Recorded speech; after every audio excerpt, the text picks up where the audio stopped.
Buenas tardes, bienvenidos y gracias por participar en el primer webinar preparado por Tributar. Hoy vamos a tener una capacitación del tema de los cambios de precios de transferencia en la Ley 1819 de 2016, es decir, en la reforma tributaria. Vamos a hacer unas precisiones al principio. La primera de ellas es que vamos a ser concretos. Vamos a tardar alrededor de 15 minutos en la charla. La segunda precisión es que partimos del supuesto que ustedes tienen conocimientos básicos en el tema de precios de transferencia y nos vamos a enfocar solamente en los cambios, no vamos a contextualizar o conceptualizar el tema básico. Sus preguntas pueden ser enviadas al correo gerente.internacional@tributar.com, serán atendidas a la brevedad posible y las memorias de esta charla serán enviadas por correo electrónico al que registraron en el momento de la inscripción. Bueno, los principales cambios que trae la reforma tributaria los hemos agrupado en 5 puntos. El primero tiene que ver con las operaciones de commodities o materias primas.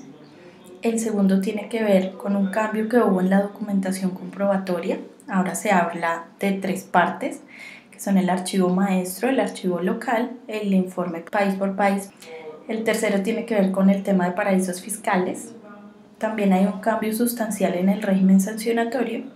Y por último incluimos otros cambios o precisiones que tienen que ver con una solicitud de información firmada por el representante legal, un cambio en los acuerdos anticipados de precios y el más importante que tiene que ver con el término de firmeza de la declaración de renta para las personas obligadas al régimen de precios de transferencia en Colombia.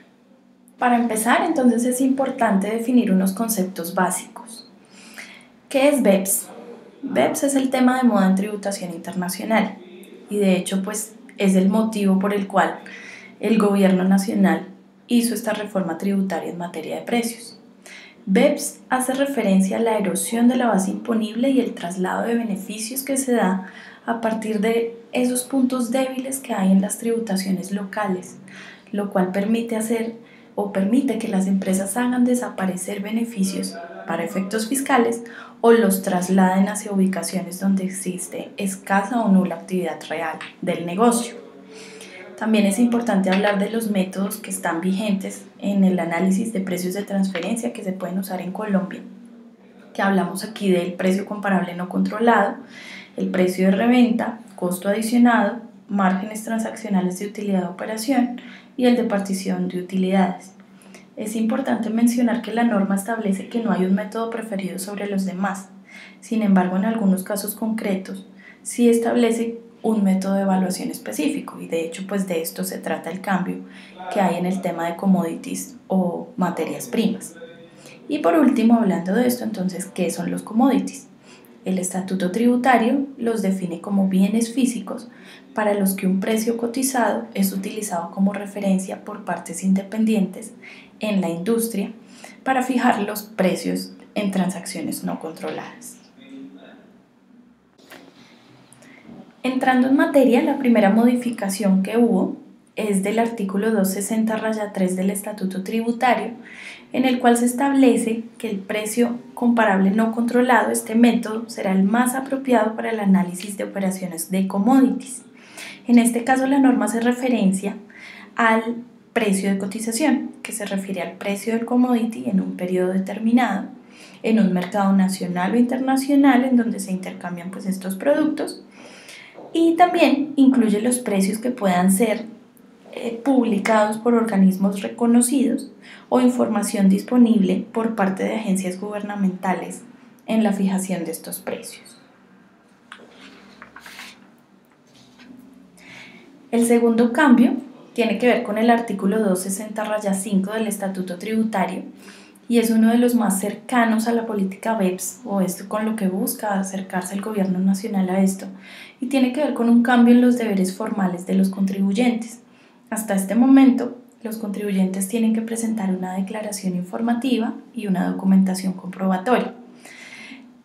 A partir del año grabable 2016, lo establece tácitamente la norma, se deberán presentar o preparar 3 archivos: el archivo maestro, el archivo local y el informe país por país. El archivo local es lo que conocemos ahora como documentación comprobatoria. Entonces, en este archivo vamos a hacer una descripción de la entidad local y las transacciones controladas, por supuesto incluyendo la información financiera relacionada. La novedad está dada por el archivo maestro y el informe país por país, que según la OCDE deben ser compartidos con las autoridades tributarias de otros países. Como les decía, entonces la novedad está en el archivo maestro y en el informe país por país. Lo que establece la norma es que la documentación comprobatoria, es decir, el archivo local, debe contener el archivo o el informe maestro. Entonces, este informe maestro, de acuerdo con la normatividad establecida por la OCDE, tiene 5 partes que deben incluirse. La primera de ellas se refiere a la estructura organizacional del grupo multinacional, es decir, su estructura jurídica, quién es el propietario del capital y la localización geográfica de las entidades que hacen parte de la operación como tal. Lo segundo tiene que ver con la descripción del negocio del grupo multinacional, cuáles son los factores impulsores de las utilidades. Habla de una descripción de la cadena de suministro. Según la OCDE se deben describir los 5 principales productos o servicios o cualquiera que represente más del 5% del ingreso del negocio. Esto pues es un cambio bastante importante que no tenemos aquí en Colombia en este momento. También se debe describir los acuerdos de prestación de servicios que haya entre los miembros del grupo multinacional y las políticas de precios de transferencia que se utilicen en esos acuerdos para repartir los costos y determinar los precios. También se debe hacer una descripción de los mercados geográficos en donde opera el grupo. Y hay un cambio muy importante, o digamos que es una información mucho más amplia que se va a exigir, que son las principales contribuciones a la creación de valor por cada una de las entidades del grupo. Es decir, cuáles son las funciones desempeñadas, los riesgos sustanciales asumidos y los activos significativos utilizados. Además, pues sigue vigente el tema de escribir o de describir cualquier reestructuración empresarial, adquisición o desinversión que haya sucedido en el año de análisis. La tercera parte del archivo maestro se refiere a los intangibles del grupo multinacional. Allí se deben describir las políticas que tiene el grupo para el desarrollo, propiedad y explotación de los intangibles, la localización de los centros de investigación y desarrollo y la ubicación de la dirección de investigación y desarrollo. Se debe incluir una lista de los intangibles del grupo y quiénes son los propietarios legales de cada uno y si hay acuerdos entre empresas asociadas para la explotación de los mismos, además de las transferencias que haya habido o que haya tenido lugar durante el año. La cuarta parte se refiere a las actividades financieras del grupo. Básicamente lo que hay que incluir es el modo en que se financia la organización, si tienen entidades prestamistas no asociadas o si hay algún miembro del grupo que tenga esta función. La quinta parte tiene que ver con posiciones financieras y fiscales del grupo multinacional, así lo llama la OCDE, y aquí se incluyen los estados financieros anuales consolidados y la descripción de los acuerdos anticipados de precios de transferencia que tenga alguna de las empresas, si es el caso. Por último, entonces vamos a hablar del tema del reporte país por país, que es muy sencillo, es un cuadro resumen de todas las entidades que conforman el grupo. Pues en este momento hay un modelo sugerido por la OCDE, en el cual se incluyen datos como las ganancias acumuladas de cada una, el número de empleados, el valor de los activos intangibles, entre otras cosas. La norma estableció que algunas empresas o las que cumplan con unos supuestos a partir del año grabable 2016, como les contaba hace un rato, deben presentar el informe país por país. Los primeros obligados son los controlantes de grupos multinacionales que sean residentes en Colombia, tengan empresas filiales, subsidiarias o sucursales en el extranjero, no sean subsidiarias de otra empresa del extranjero, que estén obligadas a presentar estados financieros consolidados y que durante el año hayan tenido ingresos consolidados de alrededor de 2.4 billones de pesos. El segundo grupo obligado a presentar el informe país por país son entidades residentes en Colombia o residentes en el extranjero que tengan establecimiento permanente en el país y que hayan sido designadas por su grupo para presentar este informe.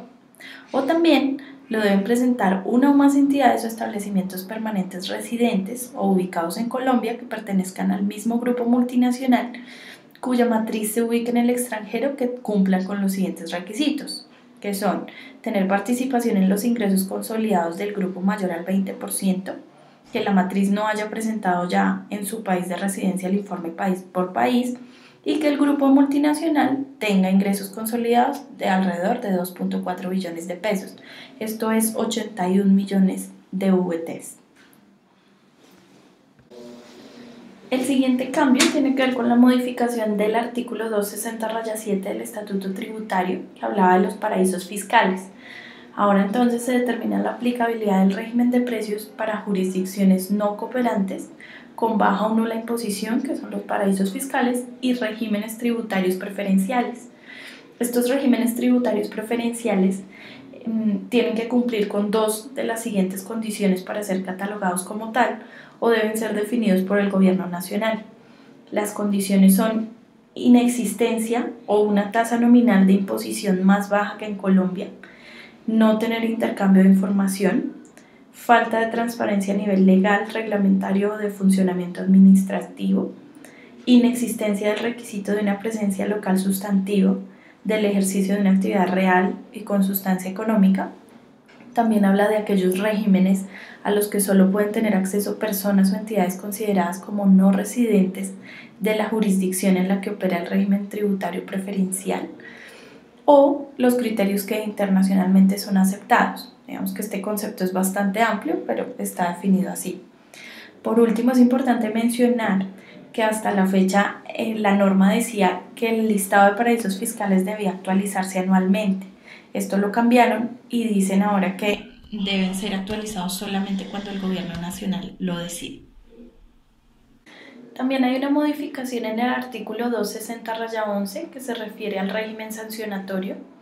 Por ejemplo, hubo un cambio en los plazos de extemporaneidad, cambió de 15 días a 5 días el primer plazo y los topes de los montos máximos también bajaron. Vamos a facilitarles un cuadro con las sanciones vigentes a partir del año grabable 2016 con las descripciones y topes máximos para que lo tengan en sus archivos. Por último, los otros cambios y precisiones a los que nos referíamos al principio. Entonces, el primero de ellos es que tácitamente dice la norma que la información financiera y contable debe estar firmada por el representante legal y el contador público o revisor fiscal. Antes solamente aparecía el contador o el revisor. En cuanto a los acuerdos anticipados, se incluyó una modificación diciendo que el proceso debía finalizar en un plazo de 2 años a partir de la aceptación de la solicitud. Si no se tenía la aceptación, la propuesta podría entenderse como desestimada. Adicionalmente, se incluyó que para los actos que se profieran durante las etapas previas a la suscripción del acuerdo, no procederá recurso alguno. Y para finalizar, lo más importante es que se modificó el artículo 714 del Estatuto Tributario, en donde se habla del término de firmeza de las declaraciones tributarias. Y se estableció que para los contribuyentes obligados al cumplimiento de obligaciones formales en el régimen de precios de transferencia va a ser a partir de la fecha de 6 años. Con esto damos por terminado el temario que debíamos tratar. Agradecemos mucho su participación y los invitamos a suscribirse a nuestro boletín en www.tributar.com para recibir actualizaciones de este y otros temas tributarios.